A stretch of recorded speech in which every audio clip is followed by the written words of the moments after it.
Ngayong hapon tayo ay nagkakatipon upang saksihan sa pambihirang pagkakataon ang kauna-unahang Grand Santa Cruzan, Flores de Mayo, na parehong tinuturing na pinakilalang panglilihiyong pandiriwang sa kultura ng mga Pilipino, na sumasalamin sa makulay na pananampalataya at matatag na espiritu ng ating komunidad.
Sa kabilang banda, ang Santa Cruzan naman ay isang ritual na maringal na pagtatanghal na idinadao sa huling araw ng Flores de Mayo.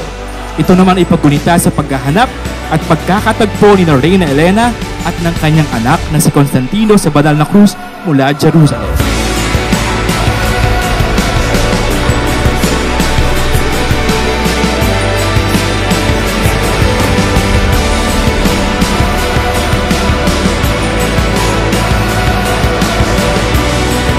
Para sa kaalaman ng lahat, ang Flores de Mayo o wikang Tagalog ay Bulaklak ng Mayo ay isang buwang selebrasyong bilang pamimintuho kay Birheng Maria.